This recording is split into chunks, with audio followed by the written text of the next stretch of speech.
Good morning. Good morning.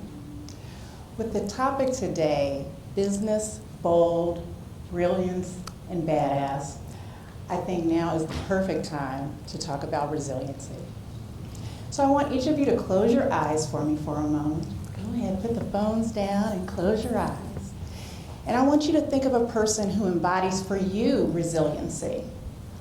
Is that person filled with self-love? And when they were faced with obstacles and challenges, did they overcome with hope and faith?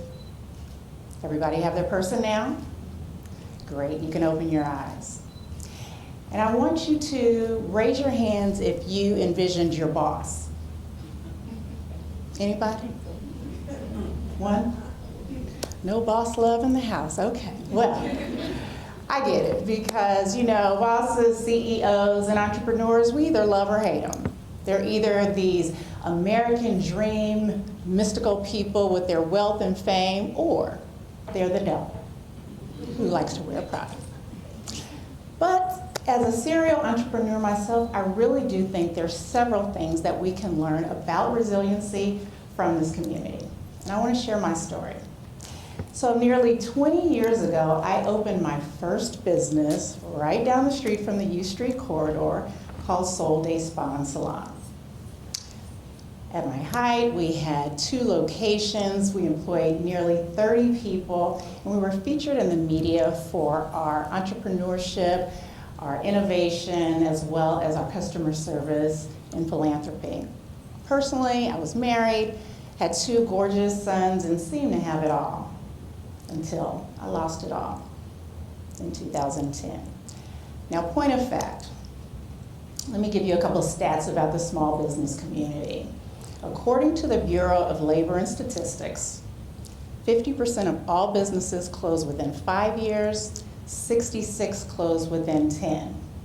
So, with those kind of odds and a horrific economy, I became a statistic. I had to close my locations, file bankruptcy, and I went through a horrible proceedings with foreclosure. Personally, I didn't fare much better. I went through another divorce and moved out of my house with my 2 kids. Hell, to make matters even more dramatic and demoralizing, the car that I had finally paid off after like 500 car note payments was totaled in a freak car accident that same year. So if you're keeping track, 2010 kick rocks. I went from being a small biz darling in air quotes to filing bankruptcy and filing for public assistance before I was 40 years old. If anybody has gone through any one of those things, you can imagine how much pain, stress, shame I was feeling, and it literally almost took me under. But what next? What did I do? Well, one of the things I did was get counseling, like lots and lots of counseling, but for our purposes here today, I'm talking about business counseling, all right? I talked to a lot of business owners that I knew. I also researched a lot of iconic CEOs. And what I found was very therapeutic, but not surprising.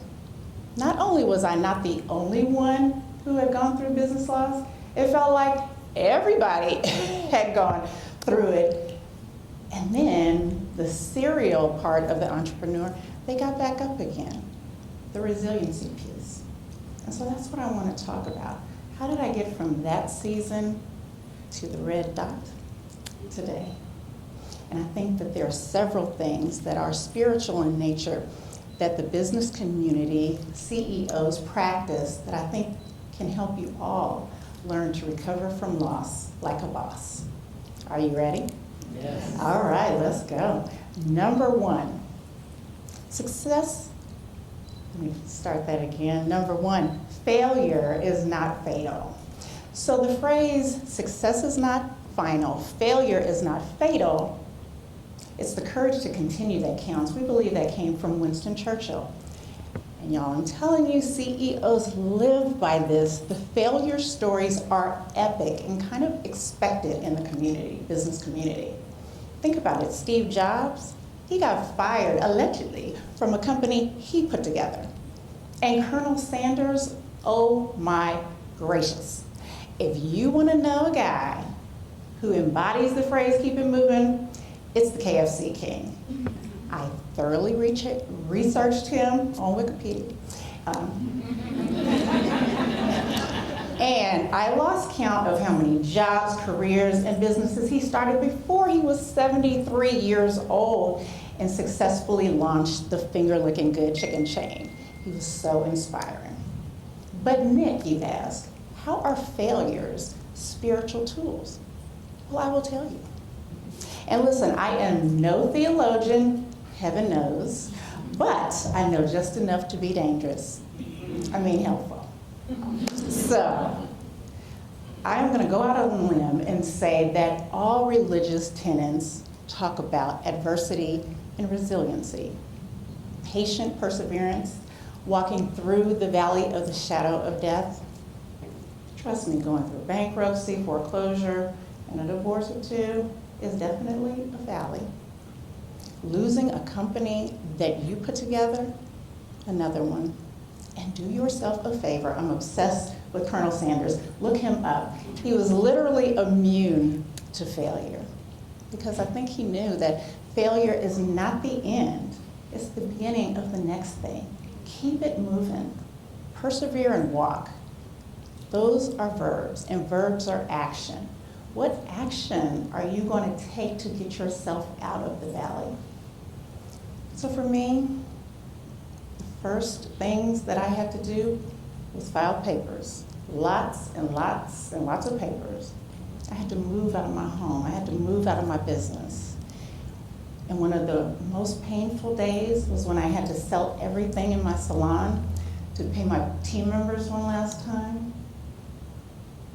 There were people who I'd known for decades who had never once made an appointment in the salon, but they found time in their day, on that day, to come and buy my artwork at a fireside sale. Painful? Absolutely. Fatal? No way. When I walked out of that door, I moved on, and you can too. Next, number 2. Build your life on a purpose-filled foundation. Now, everybody is always talking about passion and purpose, passion and purpose. Why? Well, when you have gone through loss, you are in a lot of pain, you're pissed off a lot of the time, and stressed. It is natural to want to do something that excites you, that you're good at. So passion and purpose play key drivers in helping you redirect your energy. Now, me and some of my clients that I know, we read A Purpose-Driven Life by Rick Warren, and it was truly life-changing for me because it's very natural to want to know what to do next and what am I here for? And that book gave me the answer, and it was, I'm here to use my gifts to bless other people. And guess what? I did not lose my gifts. Those gifts are embedded, and they can't be taken away, not from a bankruptcy judge, or foreclosure, or a boo leaving you, or anything like that. Those were embedded, so that's what I focused on. Now, what are my gifts? Well, I love putting businesses together, and I really love inspiring and encouraging people to do it too. And that's where I started. And nearly 10 years later, I created a second successful business that focuses exclusively on empowering women, men, entrepreneurs on doing the right things with their businesses. And also working with the National Women's Business Council to fight for women to get more access to capital for their business and all those kinds of things. By focusing on my purpose, I regenerated my life, and you can too. Number 3, Faith first. Now, a lot of people think the word faith is exclusively a religious term. Not so. Webster's defines it as a way that you believe in something for which there is no proof.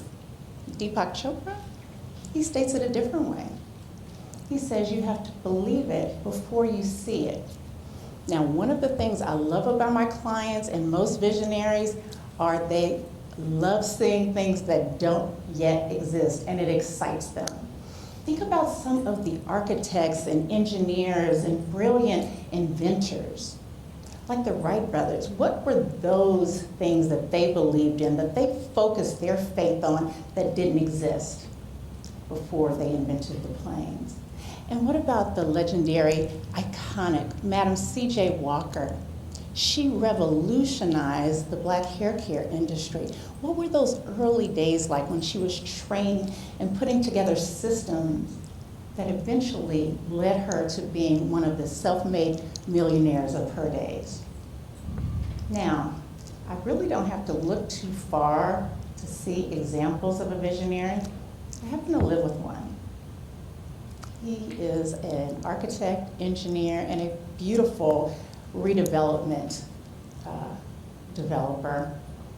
And so he literally takes days looking at dirt and visualizes communities for people to live in. And I can't tell you how many days, months, and years of no's that he sees over and over again and pushes forward and focuses on his faith that this can come to life. Having faith that is bigger than your fears is an extraordinary tool to look at when you're going through loss and temporary setbacks. Number 4, audacious hope. Now, many of us were first introduced to the phrase audacity of hope by President Barack Obama. So let's look at these two words, audacious hope.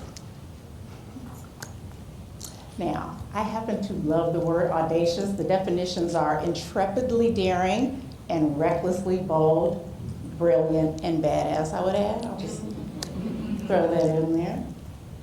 Now, I have been known to be an audacious woman. I have lived my life doing things that make people say, what in the hell is she doing this time? Who does she think she is? The nerve of her. Now that's the old timers and the haters. They all saying the same thing. Now, being married 100 times and building businesses after you've been bankrupt tends to get you labeled a couple of things, including audacious.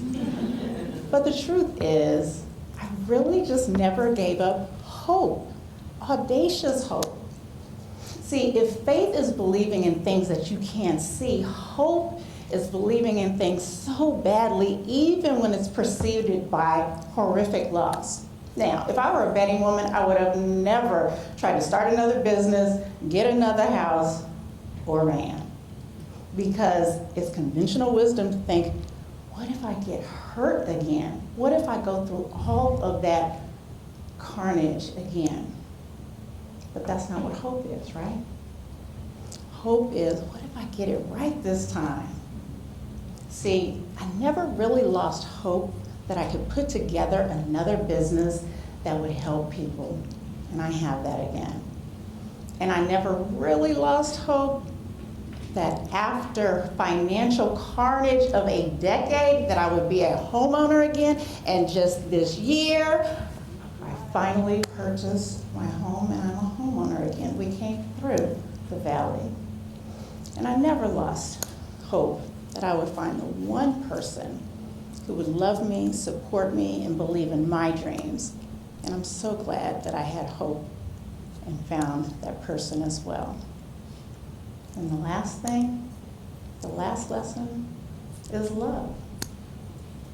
Now you guys can imagine how much grief and shame I was going through in those early days after I closed the salon. I literally transferred all of that into panic attacks and anxiety, where I wouldn't go into public places.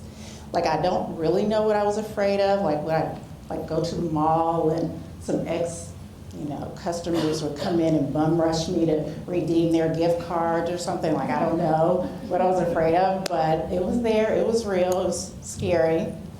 But then I saw a video by Dr. Brene Brown, and she was chatting with our girl, Miss Oprah, and they were talking about how devastating shame is to our lives and how it robs us of living a wholehearted life. And I looked at all the areas that I was continuing to shame myself in, all of the loss, all of the mistakes. And that day I did one thing differently. I forgave myself. I forgave myself for the mistakes. And in that act of forgiveness for myself, I know and felt compassion. And I really started to open up and felt true self-love and what that meant. Because it doesn't mean just loving yourself when you're riding in the Jag and the Benz and got the 800 credit score bill. It's loving yourself after the valley. It's liking your little daggone self for going through it and not staying in it. It's for having faith in things that other people don't see. It's having hope that you can do it again, even after horrific loss. That kind of love, my friends, is divine. It's the reason we're all here, and it's the true reason that we go through adversity and become resilient in the first place. Because it's the only pathway to true, unconditional love for yourself without apology. And through faith, hope, and love, I truly believe those are all the tools you need to be resilient and to recover from loss